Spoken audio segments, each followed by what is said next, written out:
Good morning. We begin our time together in song. You can sing along with the lovely sound of all of us singing Mother Earth, Beloved Garden together at a service many months ago. Your microphones are muted so you can sing as energetically as you like.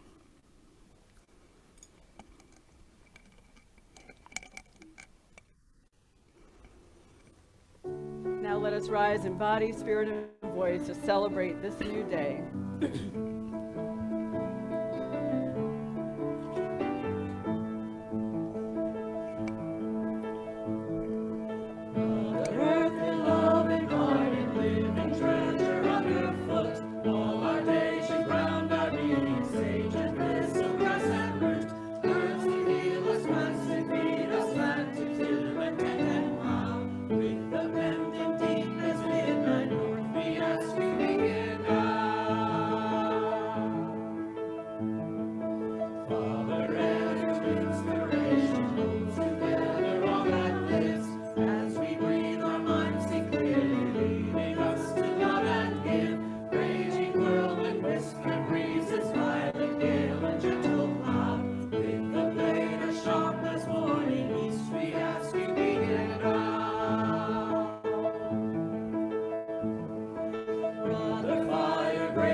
Good morning and welcome to the Unitarian Universalist Congregation of Gwinnett.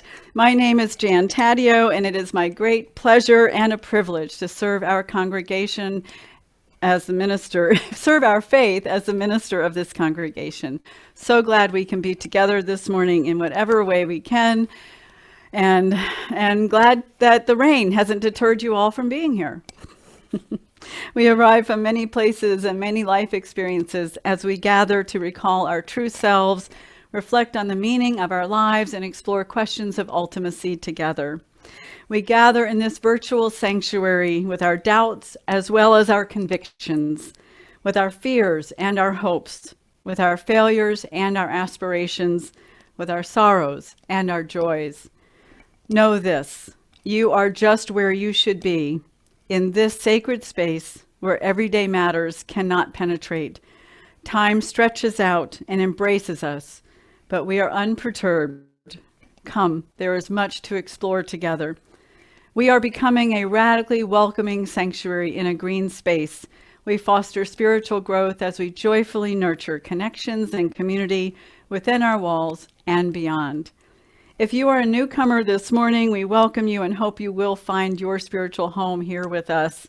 I encourage you to join us several times virtually and in person when we are able to gather again, to experience the full flavor of this faith tradition and this congregation. Come be curious, courageous, and compassionate with us. Now let's take a deep breath together. Let us enter more fully into this cherished time we've set aside. Let us bring every molecule of our being into this sacred time we've set aside to be together.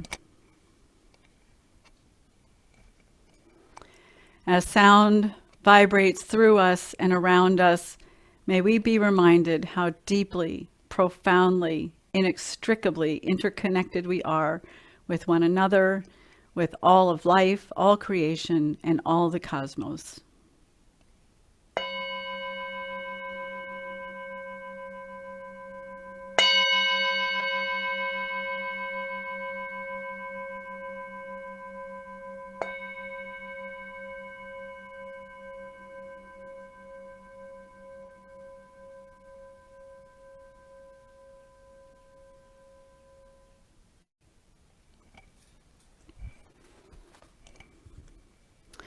Our opening words were written by Sweet Home Teacup.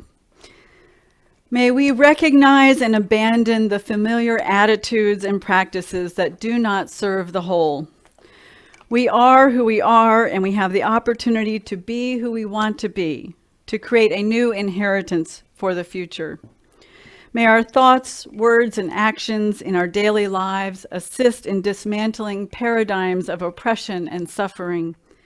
May we give thanks for our individual place in time and space, to our families and our relationships that touch and change us.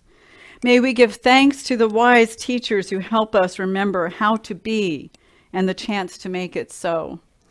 Underneath and within these stories and histories is our humanity. Being human means we are of this earth. We are these waters. We are fire and atmosphere. We are the sun and the moon and the stars. We are all that we see, and the wisdom is revealed by looking in between. So it's time to light our chalice. Do you all have your home chalices ready to light?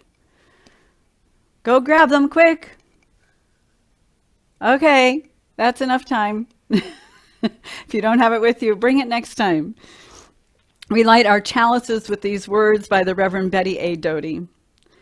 Glory be to the earth and the wind. Glory be to the sun and the rain. Glory be to animals and children and all humans. Glory be to our holy flame, which calls us together as one.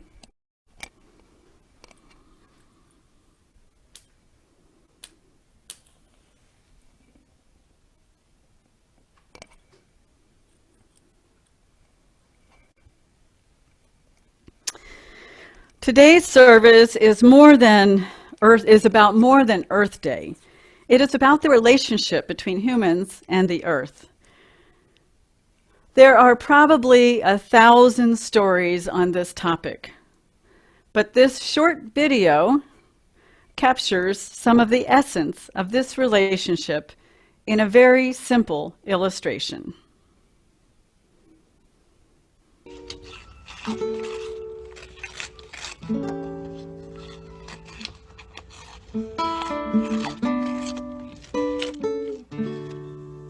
I am reminded of the story of the teacher who tears to shreds a map of the world, and thinking it an impossible task, gives it to a recalcitrant student to put together. Within 10 minutes, the boy is back, the task completed. Astounded, the teacher asks him how he did it. The boy replies, "When I turned the pieces over, I found a torn-up man. I put him together, and when I looked at the other side, the world was whole again." Susie Holbeck, quoted in The Way Ahead.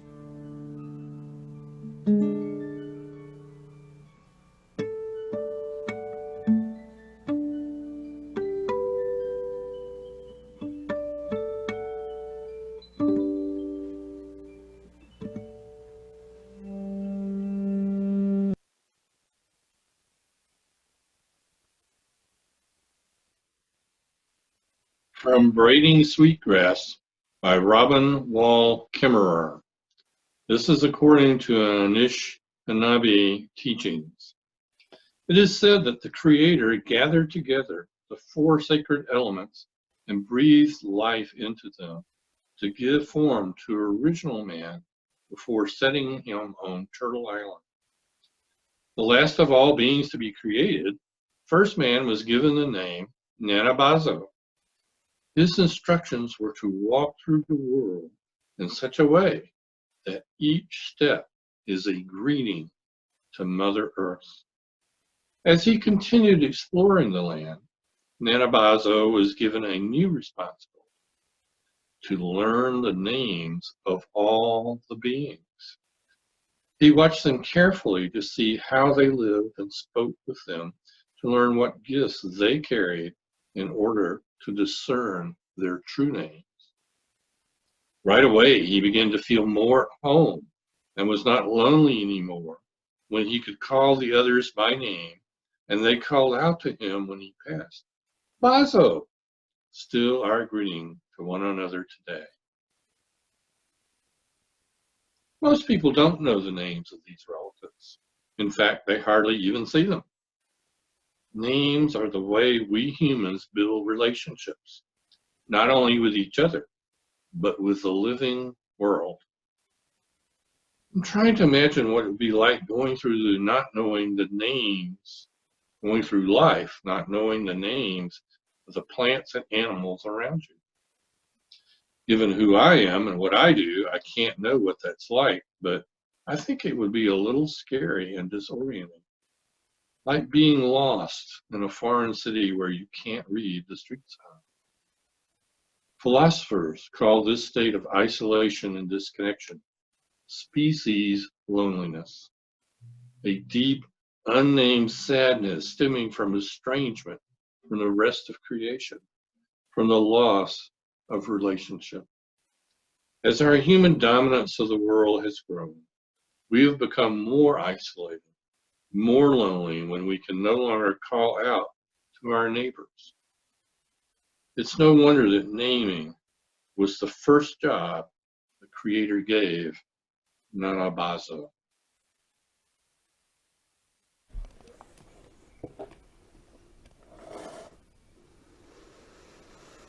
Thank you, Daniel. Several years ago, Chimamanda Ngozi offered a TED Talk titled "The Danger of a Single Story." It was a powerful commentary on the danger of stereotypes and being stuck in one story about a group of people and forgetting that there are other stories. While reading the book Braiding Sweetgrass by Robin Wall Kimmerer, I realized I had become stuck in a single story about the human race and our relationship with the earth. At some point, over time, I developed the story that human beings are not compatible with the web of life. I had become so disheartened by our inability to respond wholeheartedly as a species, to respond and take definitive action to stop the threat of climate change, that I started to think of human beings as a parasite or a cancer on the earth. Then I read Braiding Sweetgrass. Kimmerer reminded me what I've really always known, that it wasn't always this way. Kimmerer is a mother, a botanist, and a professor who is also reclaiming her indigenous cultural roots. Each chapter of this book weaves stories of indigenous wisdom and relationship with the earth with her life as a scientist, professor, and mother. The story of First Man, Nanabazo, who is instructed to walk through the world in such a way that each step is a greeting to Mother Earth, lays the foundation for these stories.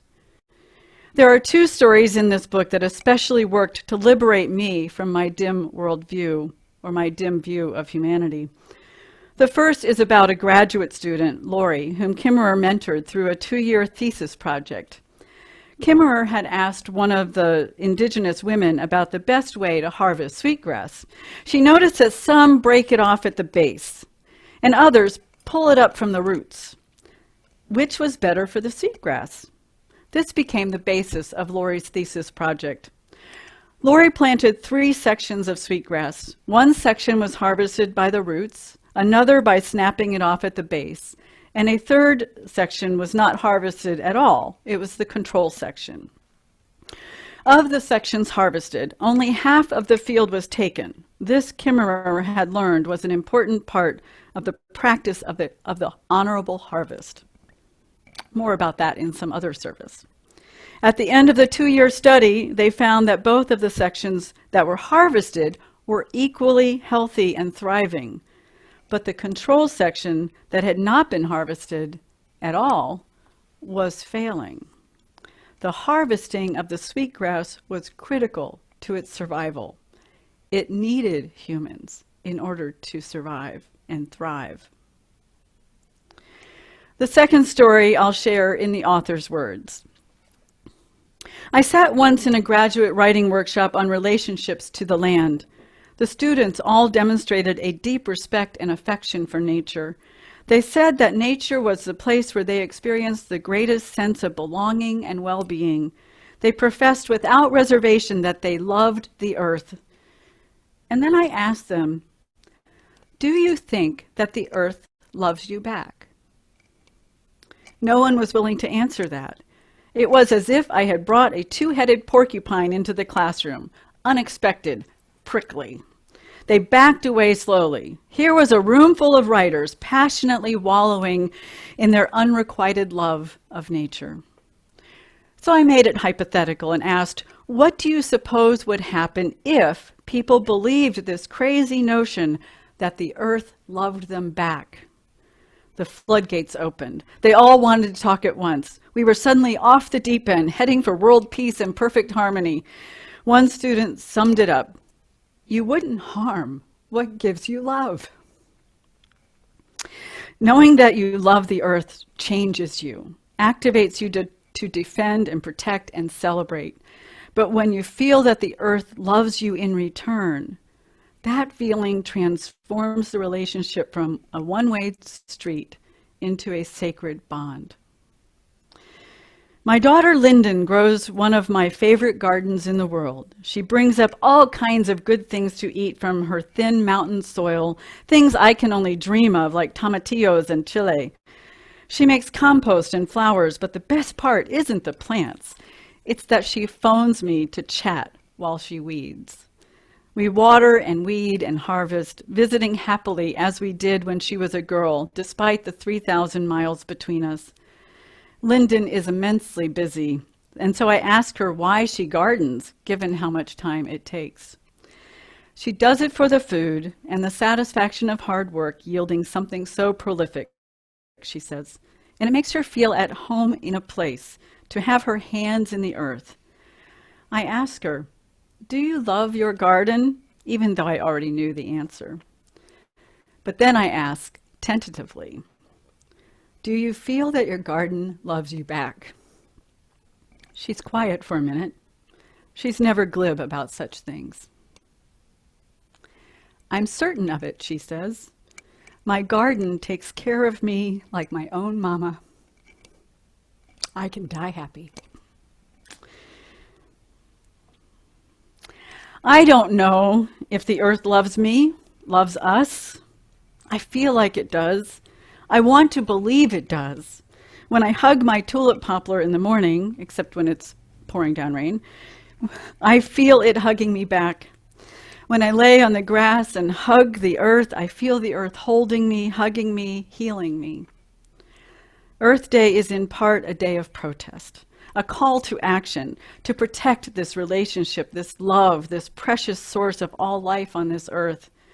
It is also a day of celebration, a day to remember how precious this relationship is and celebrate our commitment to the care and healing and sustainability of life. And to celebrate the abundance, the tremendous abundance that we receive.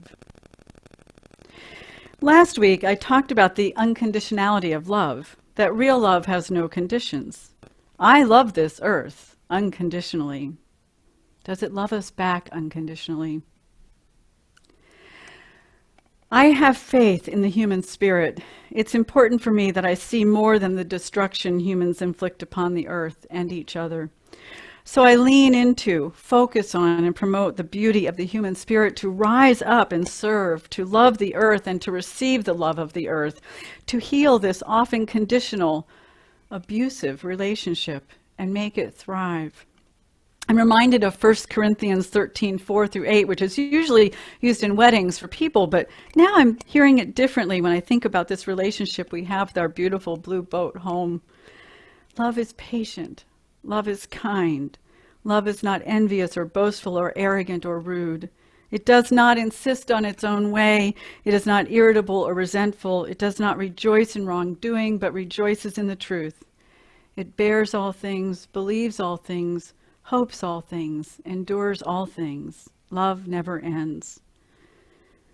When we are in a love relationship, we adapt. We grow with each other. We heal with each other.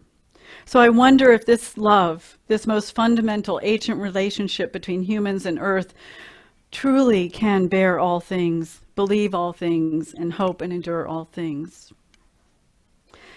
I believe it can, but only if we as a species can live into this love profoundly and remember what we have forgotten, that all the plant animals and the rocks and the waters, everything has a name. That we humans are of this world, part of the map of creation. That we are of this earth, and it is our task to walk through the world in such a way that each step is a greeting, a gentle prayer to our beautiful Mother Earth. My story has shifted.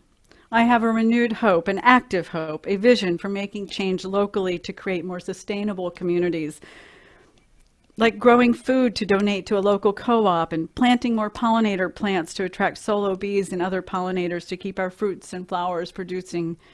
I have a vision and an active hope that building a redemptive community here in Gwinnett County will have far-reaching ripple effects. I am liberated from that tragic, sad, single story about humanity that was heavy on my heart. I remember that my own sense of profound connection with the earth has been present since I was a very young child. Outside almost all my waking hours, especially in the summer, I climbed trees, played in creeks, explored the forest, and studied the wildlife from the tiniest creatures to the ones that wandered through the woods. I've hiked and paddled and camped. I love this earth with all my heart and soul, and I believe this earth loves me too. Let us live fully into our core principle to affirm and promote the interdependent web of life of which we are a part, in which we belong, not just fit in, but we belong. Let us love this earth and recommit ourselves today and every day to actively rejoice and renew this holy relationship with every gentle step we take. May it be so. I wonder, beloveds, when you have felt most connected, most in relationship with the earth.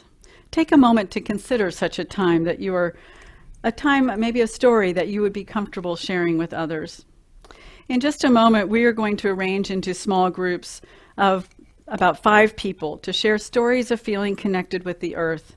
If you can't think of a story now, I invite you to listen to the stories of others in your group, and maybe something will occur to you as you hear others sharing. When all have entered the group, take a moment to briefly introduce yourselves, just share your names, and then allow a minute or so each to share while the others in the group listen intentionally without interruption. Listen with your whole heart, share with your whole heart. In a moment, you'll see a prompt on your screen to enter into a breakout group. And when I tell you, click on this prompt, and you'll have about 8 minutes in the room. If your group finishes your sharing early, there is a way for you to leave the group and come back to the whole virtual sanctuary. If you continue to stay in the group, your conversation's going great. About 60 seconds in advance of the time ending, you'll get a message on the screen. And then when that 60 seconds is up, you'll automatically be returned to the full virtual sanctuary with everyone else. If you get lost for any reason, send a message in the chat window and Christiana will assist you. And now we'll begin our groups.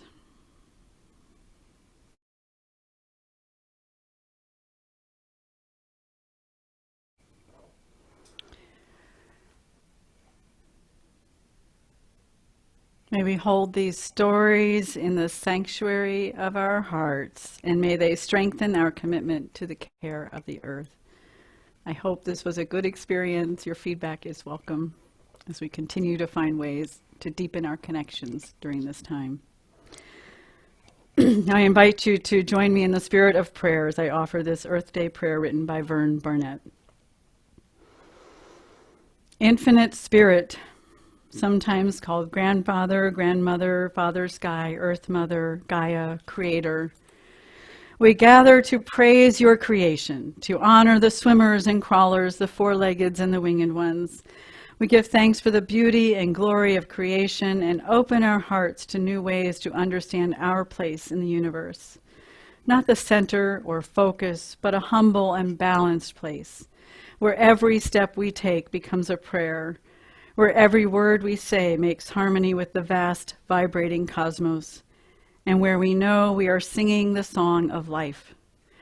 We pray to know more deeply that we are in the garden, where every plant and animal and speck of dust is a living prayer.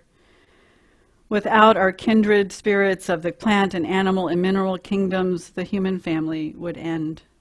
So we want to bless them as they bless us.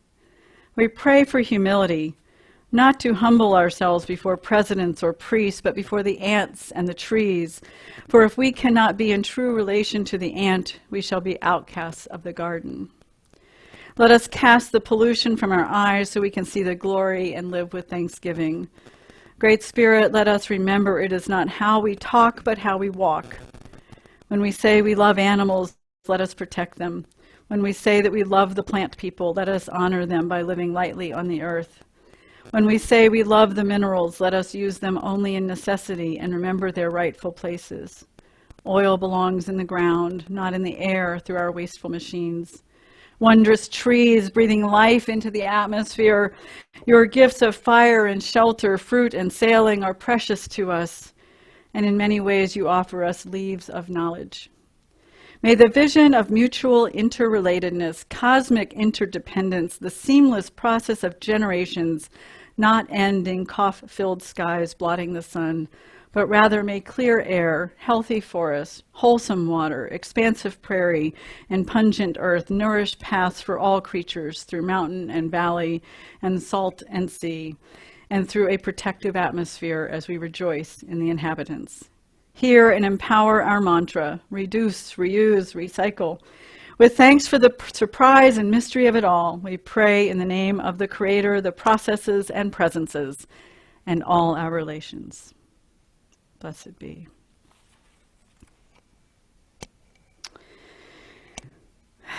And now I invite Heather Metter to join us in the center of the screen. Hi, Heather. You have been a part of our congregation since May 2017, just a week after moving here from North Carolina. You sought us out and found us, and we are so grateful. And now we bid you farewell, and your kitty too. We bid you farewell as you have already returned to North Carolina after a difficult breakup with your beloved and an immediate need for a different living situation.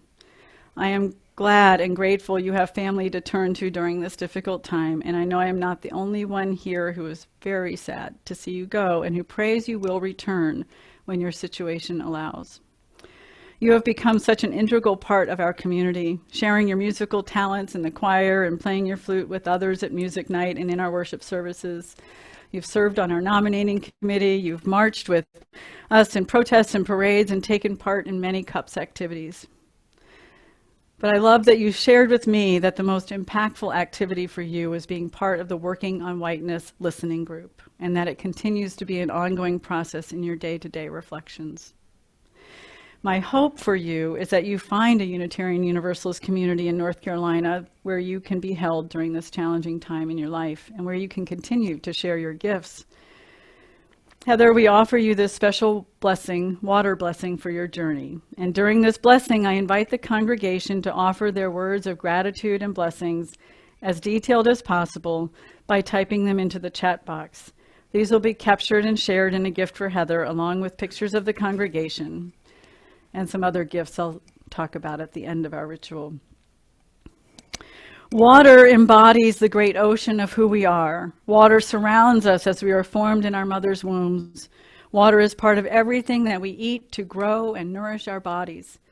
Water forms in our eyes when we feel deep feelings and often when we try to express them. Water falls on the earth and nourishes it and us and all sentient beings. Water is a giver of life, a sustainer as well as a destroyer.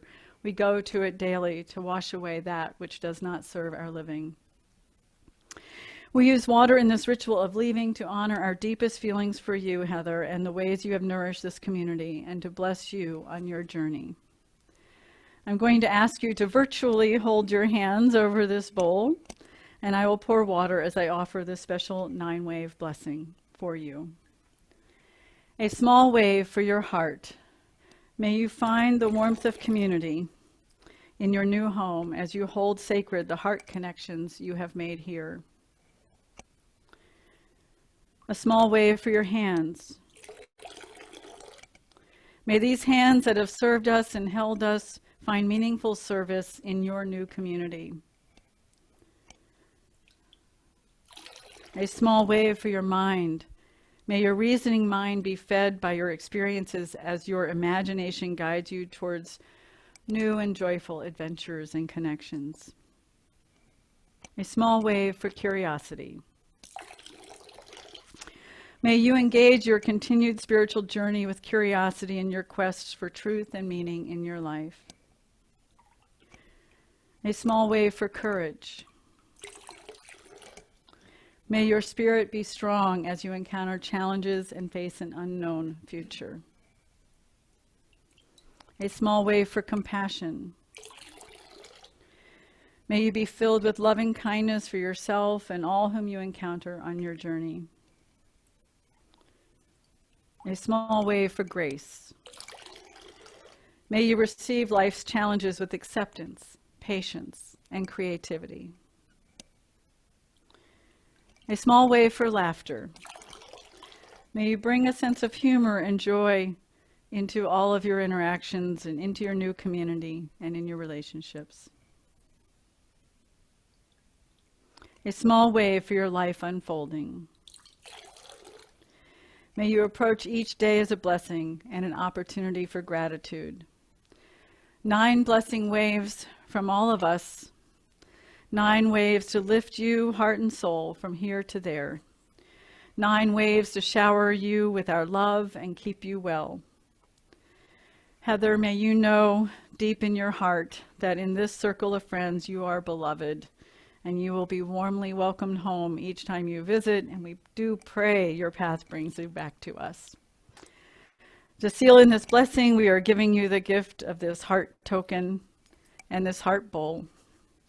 This is our way of saying that we carry you in our hearts, and we hold you with love as you leave the warmth of this community to enter another. And I'll also be sending you a prayer shawl made by our Yarns from the Heart Care Shawl Ministry to hold you with the comfort and love of this congregation as you move through all the complex emotions of this transitional time.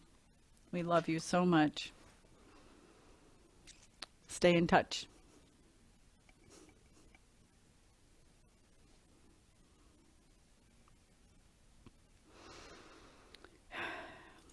I might cry through this whole service. Let's see what happens. Here we strive to create a model of beloved community, and we do this in part through the care and support of one another. I've been so moved by the many ways that you all are holding each other through this really difficult time. We arrive here holding joys and sorrows, triumphs and disappointments, and we set aside time in this communal space to honor that which we carry on our hearts, to celebrate together and to grieve together. If you would like your joy or sorrow shared aloud in this service, please share it in the chat space on Zoom, and our pastoral care associate, Rob Cole, will read them aloud as I light a candle of compassion to lift your joy or sorrow into the collective consciousness. I invite us now to enter into a time of silent reflection as we create a container of compassion to hold all our joys, all our sorrows, all our challenges.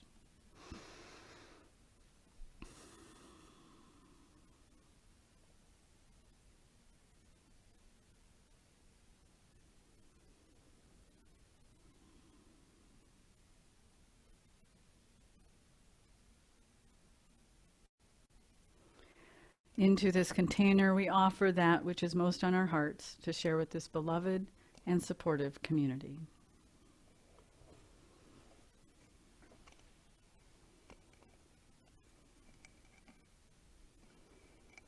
Paula Powell writes, "Please pray for my mother, Jean.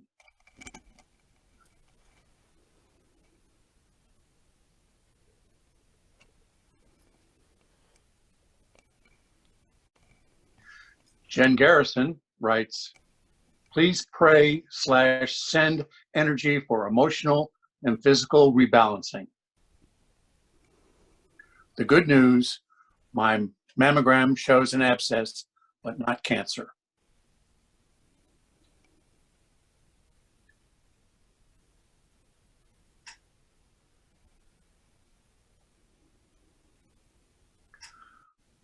Bonnie DeMarco writes, my joy and concern is my beautiful grandbaby and the world she is born into.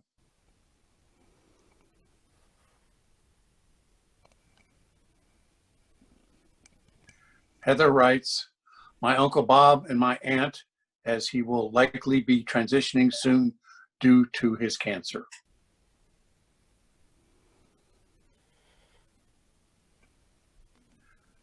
Daniel Bailey writes, sadness for all beings who are suffering and hope for healing for all.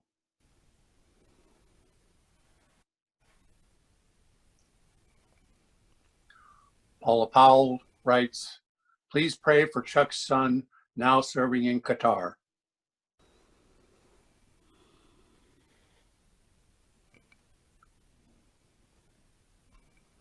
Reagan McGee writes, a joy.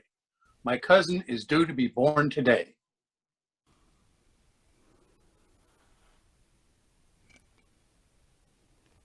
Curtis Williams writes, sending positive energy to all people working to keep the stores filled with supplies. Keep them safe as they risk their lives to save ours.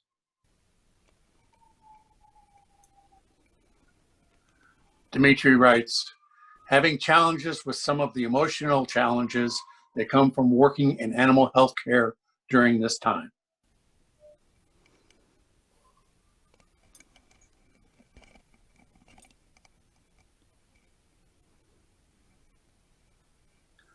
Joanne writes, prayers to migrant farm workers who perhaps know the earth most intricately, and they too need to be protected from the virus.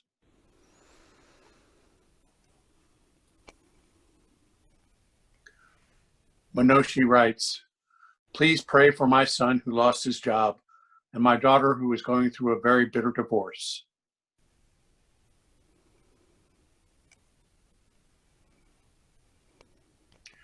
Julia Ripley writes, Amelia's joy is that we are safe.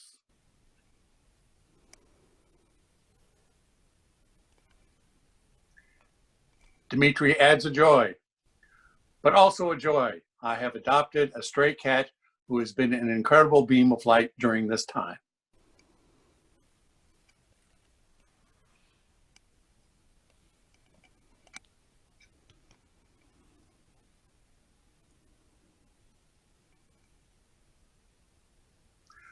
Michelle writes, joy that my house had a successful bid, just waiting on the COVID-19 to lift so it can close.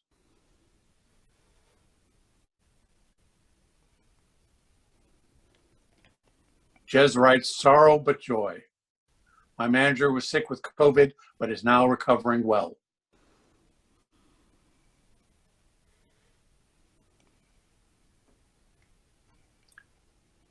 Bill writes, concern for my sister and for the children whose therapy she must supervise in person, and for the families who often must come as a group to appointments because there is no one to watch the other children.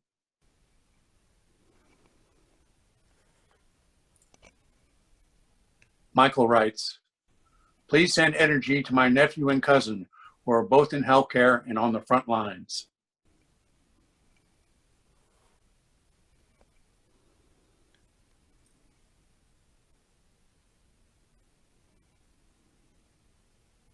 Minoshi writes, I am so thankful for this community, and my heart is full of sadness for lives we lost because of this virus.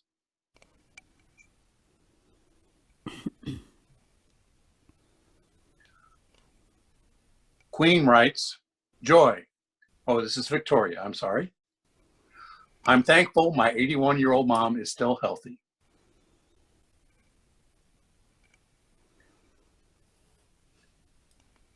Peggy writes, concern for my second cousin, Fred Howard, as he works as an emergency room doctor in Albany, Georgia.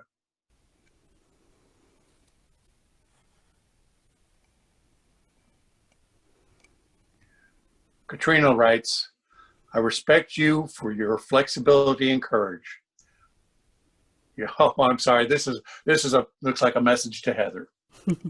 That is and those are being collected and will be shared with Heather after the service. Thomas Young writes, pray for my mom as she is isolated in her personal care home. Bill writes, joy for my nephew's opportunity to do contract tracing calls to help contain COVID-19.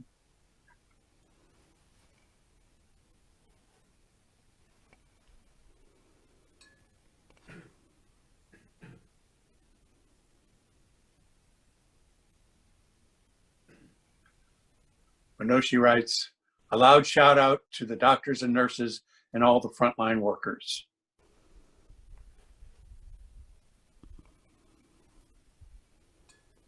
Bob Patrick writes, for all our leaders, that they may encourage wisdom, safety, and solidarity.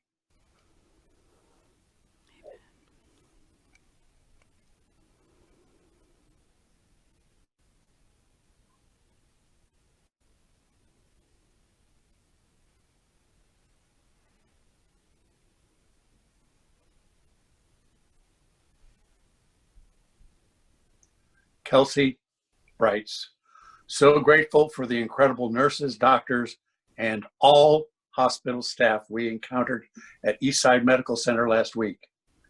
They saved my life. They saved my baby. We were so well cared for, with a big heart.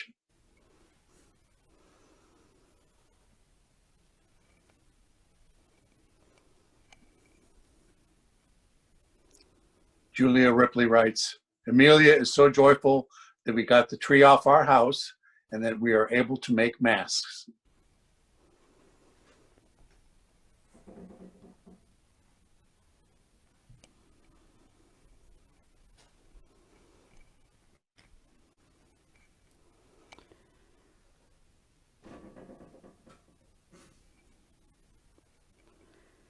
We light one more candle for the joys and the sorrows held in the sanctuary of the heart.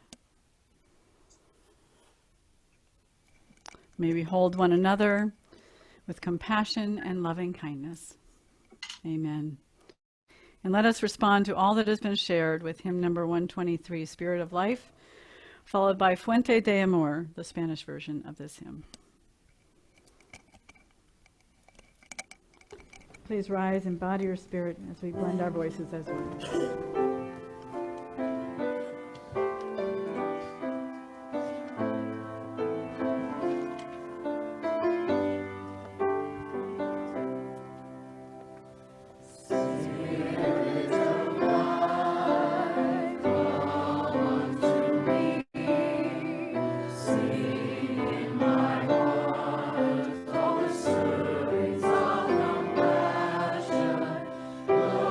With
Our congregation is committed to creating a more compassionate world. And to this end, each quarter we split our plate collection with an organization selected by our Giveaway the Plate committee. Our second quarter plate recipient is Rainbow Village, located in Duluth. Rainbow Village transforms the lives of homeless families with children by providing a stable community and services that instill initiative, self-development, and accountability for future generations.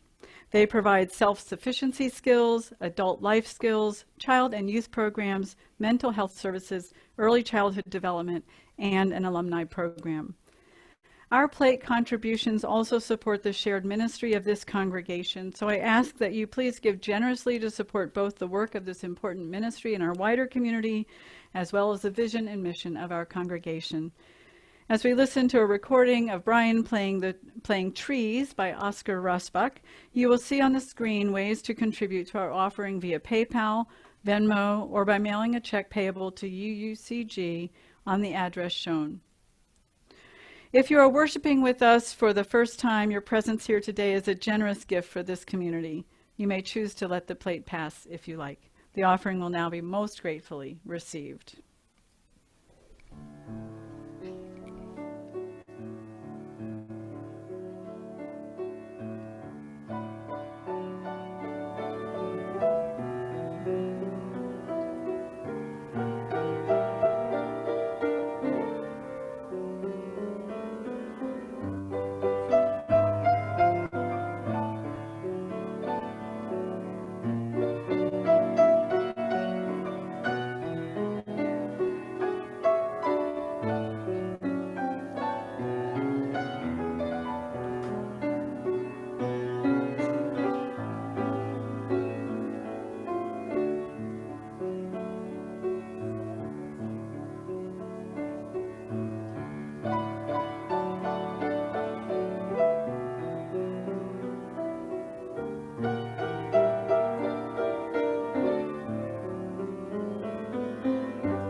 May the generous gifts received today move us towards realizing our vision of a more connected and compassionate world. And I always, every week, want to make sure I extend my gratitude to Christiana McQuain for running our Zoom room, and gratitude to Russ for running video and sound. We've become a good team. And now is the time for our call to connection, for it is important that we continue to connect between Sundays. If you are new to our congregation, please text welcoming to the number on the screen, 678-931-8228, so you can receive more information about our congregation and ways to connect. We will not overwhelm you. You'll get occasional texts and emails just reminding you of ways to connect and some of the services that we provide for our members and friends. Today we offer our UU 101 visitor orientation to learn about Unitarian Universalism and our congregation. And we're also offering the 102 Path to Membership program for those who have been through UU 101 and want to learn more about becoming a member of the congregation. Links to these programs are on our website calendar. Please join us. If you are looking for ways to be of service, you may already be one of the many who are making masks to support local hospitals and healthcare professionals. These masks do not replace N95 masks, but they extend their lifetime so they can be used longer before they are discarded. So if you want to make masks, please join in. Joanne Fabrics is open. There might be a line to get in, but you can get your fabric there. They don't have nylon though. You'll have to make your, elastic. You'll have to make your own ties. So far, the group has delivered 18,600 masks. Yes, 18,600. But you know what? They're requesting 11,800 more, and I'll bet they'll request more after that. This is a huge need in our wider community. Many of these masks, well over 500, have been made by members of this congregation. If you would like to sew masks, visit the Facebook group Sewing Masks for Area Hospitals, the Joanne Fabrics website, or go on the internet. There are now many sources for patterns and instructions. UUCG is serving as one of the drop-off locations. So there's drop-off instructions just outside the front door of our building. If you have questions, contact Lorena Griffin or Peggy Averett. And thank you, Lorena and Peggy, for your leadership on this project. So grateful. Many opportunities to connect this week. I'm still holding space every Wednesday morning from 10 to noon. We have wonderful conversations. Please join us. The open chat room on Saturdays from 12 to 3 is also an opportunity for people to gather and connect with one another and talk and share and whatever you would like to talk about. And then we have, for families, we have Family, Faith, and Fun Kits. Text family to that number, and we will contact you to arrange delivery of a Family, Faith, and Fun Kit. And also, early elementary families are connecting on Thursdays from 11 to 1. So if you're a family with younger kids, join them. It's really fun to, they've come up with all kinds of fun things to do during that time. There's still time to take part in the virtual Easter egg hunt. Start on the UUCG website. It's easy to find the first egg on our website, and then follow the Easter eggs from one UU congregation around the country to another. And it's really fun. And on the screen are some of the images of the eggs I found. My Easter basket got way full. It was really fun. Check the calendar at uuc.org and our weekly e-news to see more ways to connect. There's lots of opportunities. This is just a small list of the kinds of things people are doing. And if you have an idea for a way to connect, contact Christiana or me, and we'll get that set up. Want to make sure to lift up that next Sunday, Thomas Ewan will be leading another session of his Dream Workshop. So please tune in at 10 o'clock. Adults and teens are welcome to take part in this, to share your dreams and explore meaning in those. And then next Sunday, April 26th, the Green Team is hosting the film The Human Element. You can watch the film on your own during the week, or join us at 12:30 to watch together. And there will be a discussion for everyone at 2 o'clock. So this is a wonderful film that captures the lives of everyday Americans on the front lines of climate change. You can see the human spirit that I have so much faith in at work. So I hope you'll join us. If you are in need of chocolate or cocoa or coffee, please text equal to this number, and we will contact you to find out what you need and arrange to get it to you. And lastly, I just want to keep reminding you that our pastoral care team is on call 24/7 to provide a listening ear no matter what's going on. If you're experiencing someone in your family who's sick, or you've had a death in your circle of relations, or you're just really want another voice to hear and talk with, call our pastoral care team. Also, new Care Circle phone trees will be going out this month. We'll find a way to make sure everybody gets a copy of those and instructions for how we'll use this should we need to communicate something to everybody. And you could just use them to connect with people and say hi, or there are people who are in your geographical region, so it may be that you can help each other out with things. And now I invite you to please rise in body or spirit as we say together the words we say. We're using a former version of the words we say, more appropriate for this time of physical distancing, as we extinguish our chalice, followed by our closing hymn, number 1064, Blue Boat Home, words by Peter Mayer. We extinguish this flame, but not the light of truth, the warmth of community, or the fire of commitment. These we carry in our hearts until we are together again.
Yep, crying all the way to the end.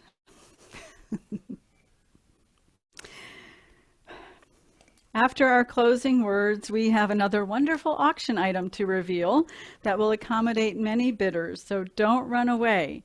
Following the brief auction presentation from Minoshi, we'll have our time for virtual connection, which we'll do a little differently. We're going to not unmute everybody all at once. We'll let you unmute yourselves to talk with one another. Closing words. I love you all. I miss you so much. Please take good care. Reach out if you need anything. Take time to connect with the earth this week. Our service has ended, and now our service to one another and to the wider community begins.